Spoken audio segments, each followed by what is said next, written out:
Dear student, मैं दीपक वर्मा आप सभी लोगों का अपने YouTube channel interactive physics by Deepak Verma में स्वागत करता हूं। कैसे हैं आप लोग? मैं उम्मीद करता हूं आप लोग बहुत अच्छे होंगे। और आज संडे है, आज एक स्पेशल लेक्चर आने वाला है, रे ऑप्टिक्स का लेक्चर नंबर 11, जिसमें हम ऑब्जेक्ट की डिफरेंट पोजीशन पे किस तरह से इमेज सेट होगी, किस तरह से इमेज प्रोड्यूस होगी कॉनकेव मिरर से, ये आज हम डिस्कस करने वाले हैं।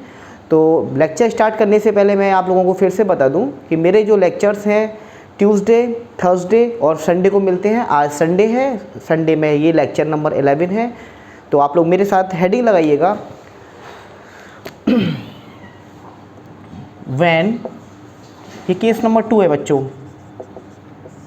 When object is kept at focus of concave mirror.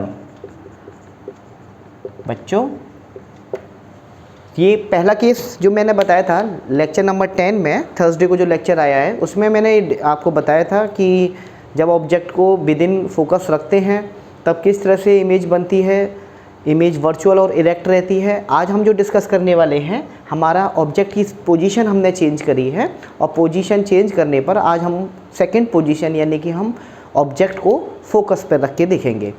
तो बच्चों, आपके सामने ये कॉनकेव मिरर है, बैकवर्ड साइड में मैं कोटिंग कर रहा हूँ बल्ब आउट सरफेस पे। और मैं फिर से इसका बता दूँ, इसका नाम मान लीजिए दे दीजिए M and N. M N क्या हो गया? एपरेचर हो गया। उसके बाद में अगर मैं बात करूँ, centre of this aperture is known as pole P, ये भी आपको पता है। This is known as principal axis X Y, जो कि centre of curvature, this is centre of curvature, this is focus and this is pole. Centre of curvature, focus और pole से होने वाली जो लाइन है, इमेजिनरी लाइन है, जिसको हम बोलते हैं प्रिंसिपल एक्सिस। तो ये प्रिंसिपल एक्सिस हो गई आपके सामने। तो बच्चों, ये टर्मोलॉजी आपको हर केस में बनानी है, क्योंकि मैं बोलता जाता हूँ practice makes a man perfect. आप जितनी प्रैक्टिस करेंगे, आपको आँख बंद करेंगे ना, आई क्लोज करके, आपको पता चल जाएगा ये पोल है, ये फोकस है, ये सेंटर ऑफ कर्वेचर है, ये फोकल लेंथ है। सब बताया आपको, फोकस से पोल तक की distance, focal length, centre of curvature से पोल तक की डिस्टेंस, रेडियस ऑफ कर्वेचर, इन सारी चीज़ों को आपको पता है। तो बच्चों, आज हमारा जो मोटिव है, केस नंबर 2 हम जो स्टडी करने वाले हैं, उस केस नंबर 2 में आज हम ऑब्जेक्ट को फोकस पे रखेंगे। यानी कि हमारा जो ऑब्जेक्ट रखा रहेगा फोकस पर, और हम फोकस पर देखेंगे जब हम ऑब्जेक्ट को फोकस पे कैप्ट करते हैं या फोकस पर रखते हैं, तब हमारी इमेज किस तरह से बनती है। प्रैक्टिस करो बच्चों आप लोग, और अपने आप सभी को क्लियर होने लग जाएगा।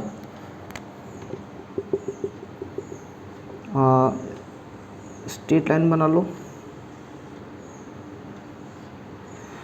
अब मान लीजिए ये फोकस है और इतनी ही डिस्टेंस पे आप लोग ले लीजिएगा सेंटर ऑफ कर्वेचर। इमेजिन कीजिएगा, काफ़ी बड़ा स्फेरिकल मिरर है ये। अब बच्चों, आपका ऑब्जेक्ट जो रखा हुआ है वो ये रहा ऑब्जेक्ट। ऑब्जेक्ट का नाम है ए बी। कुछ भी हो सकता है ऑब्जेक्ट आपके सामने, पॉइंट ऑब्जेक्ट हो सकता है, एक्सटेंडेड ऑब्जेक्ट हो सकता है, लेकिन यहाँ पर मैंने एक्सटेंडेड ऑब्जेक्ट लिया है, काफ़ी बड़ा ऑब्जेक्ट है।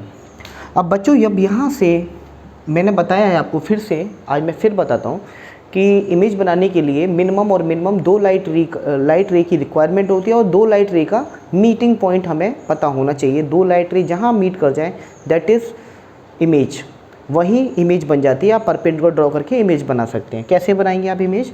अब बच्चों, यहाँ पर फोकस पे आपका रखा हुआ है ऑब्जेक्ट। मान लीजिए एक लाइट रे इस ऑब्जेक्ट से निकलती है और ये इस मिरर पर किसी पर्टिकुलर पॉइंट P पर स्ट्राइक करती है, यानी P पर ये स्ट्राइक करती है। P पर स्ट्राइक करने के बाद आप देख रहे हैं ये जो लाइन है, ये जो लाइट रे है वो प्रिंसिपल एक्सिस के पैरेलल में है। तो जब पैरेलल में लाइट रे होती है तो हमेशा और हमेशा वो बच्चों फोकस से होके रिफ्लेक्ट होती है। ये देखिए, ये फोकस से होके रिफ्लेक्ट हो गई। यानी कि हम बात करें कि पहली लाइट रे हमें मिल चुकी है, पहला रिफ्लेक्शन हमें मिल चुका है कि light ray parallel to the principal axis incident हुई, उसके बाद में वो फोकस से पास होती हुई वो रिफ्लेक्ट हो गई, यानी कि ये हम बोलेंगे पहला नंबर का हमारा रिफ्लेक्शन हो गया। यहाँ से तो हमें इमेज मिलेगी नहीं। इमेज बनाने के लिए मैंने क्या बोला, आपके पास में कम से कम 2 लाइट रे का होना जरूरी है, और एक ऑब्जेक्ट से 2 ही लाइट रे नहीं, इनफाइनाइट लाइट रे प्रोड्यूस होती हैं, इनफाइनाइट लाइट रे इंसिडेंट होती हैं, इनफाइनाइट ही रिफ्लेक्ट होती हैं। अब मान लीजिए दूसरी लाइट रे की अगर हमें रिक्वायरमेंट हो रही है, मान लीजिए दूसरी लाइट रे जो है वो सेंटर ऑफ कर्वेचर से होके आ रही है, तो सेंटर ऑफ कर्वेचर से होने के बाद में मैं देख रहा हूँ, ये थोड़ा सा और बड़ा बनाइए,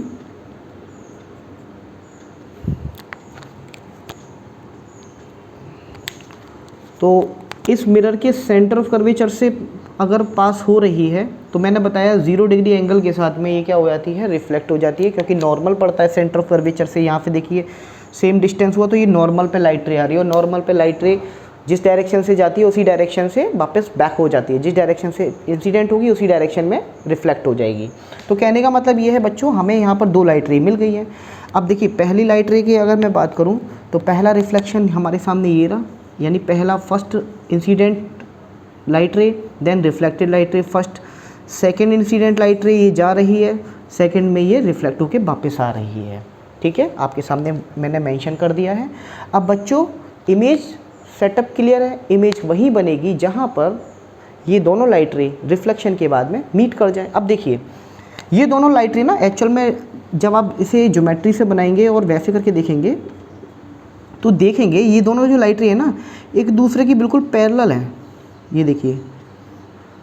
ठीक है, जब ये दोनों लाइट रे पैरेलल हैं तो यार इधर तो अब इसको पीछे बढ़ाने से भी कोई फ़ायदा नहीं है, ये माना जाएगा कि ये पीछे जाते जाते जाते जाते एट इन्फिनिटी, यानी मैं बोलूँ कि एट इन्फिनिटी बहुत दूर जाके, हज़ारों लाखों अरबों किलोमीटर दूर जाके इन्फिनिटी पर जाके कहीं ना कहीं तो मिलेंगी, मान लिया वही मिलेंगी। ठीक है भैया, मान लिया यानी एट इन्फिनिटी पर मिलेंगी, तो इनकी पोजीशन सेट हो गई कहाँ पर कि ये जो लाइट रे अगर फोकस पे रखी हुई है कोई भी ऑब्जेक्ट तो हमेशा और हमेशा कहाँ मिलेगी, इन्फिनिटी पे मिलेगी। सेकेंड थिंग इज़ दैट कि जो इमेज बनेगी बच्चों वो रियल बनेगी, रियल एंड इन्वर्टेड। समझाता हूँ आपको। रियल का मतलब यहाँ पर ये हुआ कि वो इमेज एक्चुअल में बनेगी, क्योंकि ये फ्रंट में है, कॉनकेव मिरर के फ्रंट में बन रही है वो इमेज, कॉनकेव मिरर के पीछे नहीं बन रही है, कॉनकेव मिरर के फ्रंट में बन रही है, वो जाके इन्फिनिटी पे बन रही है, माना उसे रियल ही जाएगा, तो वो इमेज कैसी बन रही है, रियल बन रही है। और नेचर कैसा रहेगा, ये नेचर है इन्वर्टेड रहेगा। बच्चों जैसे मैंने बताया था कि अगर वर्चुअल इमेज बन रही है तो हमेशा और हमेशा वो इरेक्ट बनती है। ठीक है, और वो केस एक ही केस है कॉनकेव मिरर में जब बॉडी को या ऑब्जेक्ट को पोलर फोकस के बीच में रखते हो। लेकिन सेकंड केस और इम्पोर्टेंट केस ये है कि यदि आप ऑब्जेक्ट को फोकस पे रख रहे हैं तो इमेज आपकी इन्फिनिटी पे सेट हो जाएगी, इन्फिनिटी पे जाके बनेगी और रियल बनेगी, क्योंकि मिरर के सामने है तो रियल बनेगी, और रियल बनती है तो हमेशा और हमेशा वो इन्वर्टेड रहेगी। इन्वर्टेड का मतलब जस्ट जैसे ये ए बी है तो उसका अपोजिट यानी उल्टा हो जाना, तो वो इन्वर्टेड बनेगी। तीसरा नेचर एक बात हमें और पता चली यहाँ पर, थर्ड थिंग इज़ दैट कि जो इमेज है आपकी वो मैग्नीफाइड है, काफ़ी बड़ी बन रही है, काफ़ी बड़ी बनेगी, दूर जा रही है तो काफ़ी बड़ी होती हुई जा रही है।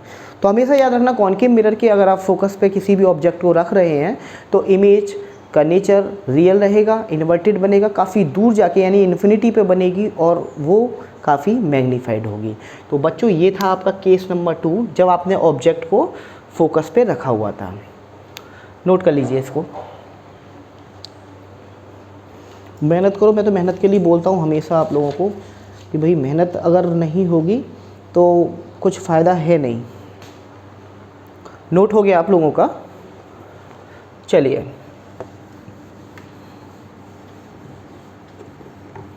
चाहे 10 मिनट पढ़ें आप, 10 मिनट के लिए एक न्यूमेरिकल लगाएं ज़रूर, क्योंकि डेली कंटिन्यूटी जो बनी रहती है फाइनल एग्ज़ाम के आते आते वो चीज़ इतना प्रेशर नहीं रहता। चलिए केस नंबर 3 की बात करते हैं हम। केस नंबर 3 में अब ऑब्जेक्ट की जैसी पोजीशन सेट करी थी, जैसे मैं बना के दिखाऊँ आपको। ये आपके सामने ऑब्जेक्ट कॉनकेव मिरर था, ये लीजिए इसकी कोटिंग कर दी, एंड दिस इज़ पोल। पोल हमेशा अपर्चर का सेंटर होता है, तो ये पोल हो गया या वर्टेक्स बोलें आप इसे। ये मान लीजिए प्रिंसिपल फोकस हो गया, ये मान लीजिए सेंटर ऑफ कर्वेचर हो गया, and this is known as principal axis X Y. ये आपकी प्रिंसिपल एक्सिस हो गई, तो ये प्रिंसिपल एक्सिस दिखाई दे रही है। ये एम एंड एन अपर्चर हो गया। तो ये कॉनकेव मिरर की टर्मिनोलॉजी तो आपको ऑलमोस्ट आ गई होगी। आप डेली प्रैक्टिस करें या डेली डायग्राम देखें, सेम आपके सामने है।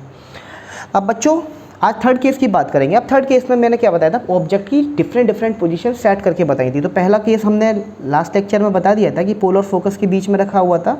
सेकेंड केस मैंने आज बताया फोकस पे था। और आज थर्ड केस की बात करते हैं, when object is kept between focus and centre of curvature of concave mirror. ये लो बच्चों, जब आप ऑब्जेक्ट को फोकस और सेंटर ऑफ कर्वेचर के बीच में कैप्ट कर रहे हैं तब इमेज फॉर्मेशन किस तरह से होगी, इस पे बात कर लेते हैं। तो बच्चों लो, आपके सामने हाजिर है फोकस और सेंटर ऑफ कर्वेचर में, यानी केस नंबर थर्ड आ गया। यहाँ पर मान लीजिए ऑब्जेक्ट रख दिया आपने, एक्सटेंडेड ऑब्जेक्ट है ए बी, लीजिए सिंपल सी थिंग्स। ये लीजिए लाइट रे गई, प्रिंसिपल एक्सिस के पैरेलल में इंसिडेंट हुई और ये एफ फोकस से होती हुई वापस हो जाएगी। ये देखिए, ये फोकस से होती हुई वापस हो गई, रिफ्लेक्ट हो गई, जिसे हम बोलेंगे रिफ्लेक्ट हो गई ये लाइट रे।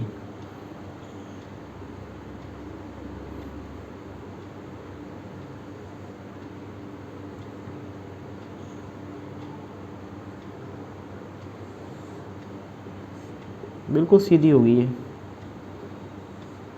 ओके, यानी मान लीजिए ये किसी भी पॉइंट ए बी ऑब्जेक्ट है और मान लो ओ पॉइंट पर अगर स्ट्राइक करता है तो ये लो ए ओ जो है वो इंसिडेंट लाइट रे है और ओ एक्स जो आपको दिखाई दे रहा है वो आपका रिफ्लेक्टेड लाइट रे है। चलिए अब फिर से मैं बात लाइट रे की इमेज बनाने के लिए, ऑब्जेक्ट की इमेज बनाने के लिए कि कैसे इमेज बनेगी, हमको दो लाइट रे की रिक्वायरमेंट होगी। सेकंड लाइट रे कहाँ से लाएं, लीजिए सेंटर ऑफ कर्वेचर से ले लेते हैं, थोड़ा सा सेंटर ऑफ कर्वेचर।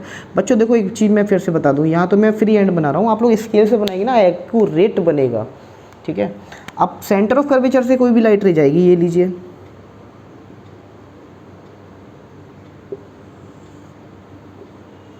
ये सेंटर ऑफ कर्वेचर से जा रही है, ये लीजिए,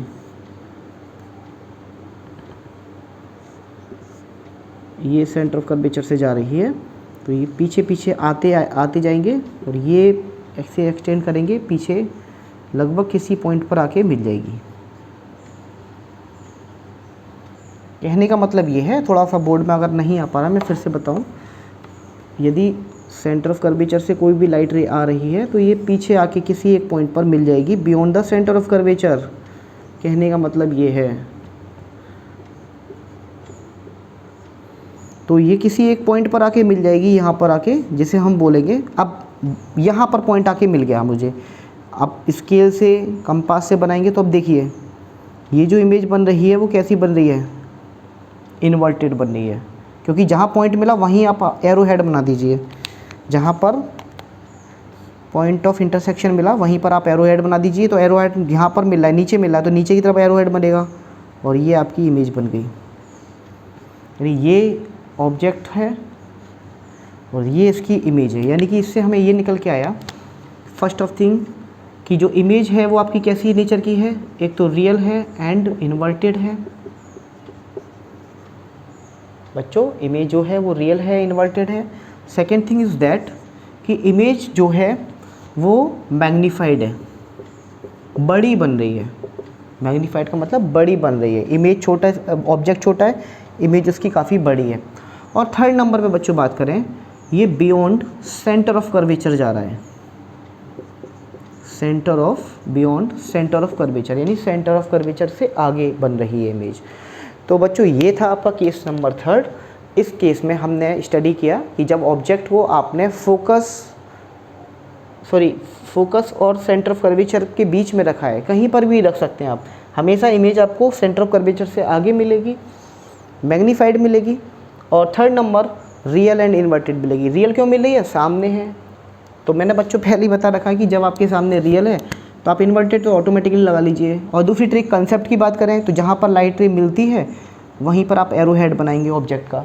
तो इसका मतलब क्या, ऑटोमेटिकली वो कैसे निकल के आएगी, इन्वर्टेड निकल के आएगी। तो बच्चों ये कुछ केस थे, 3 केस हो गए हैं। नेक्स्ट लेक्चर में हमारे पास जो केस बच रहा है, एक तो सेंटर ऑफ कर्वेचर पे जब हम ऑब्जेक्ट को प्लेस करेंगे तब कैसी इमेज बनेगी, बियॉन्ड सेंटर ऑफ कर्वेचर पे अगर हम प्लेस करेंगे कॉनकेव मिरर के सामने तब कैसी इमेज बनेगी, और इन्फिनिटी पर अगर हमारा ऑब्जेक्ट रखा हुआ है तब किस टाइप की इमेज बनेगी।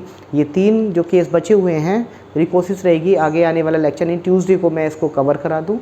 और बच्चों आप लोगों का सिलेबस भी इस समय कोरोना की वजह से रिड्यूस हो गया है, तो काफ़ी ज़्यादा सिलेबस नहीं, लगभग 30% उन लोगों ने रिड्यूस किया हुआ है।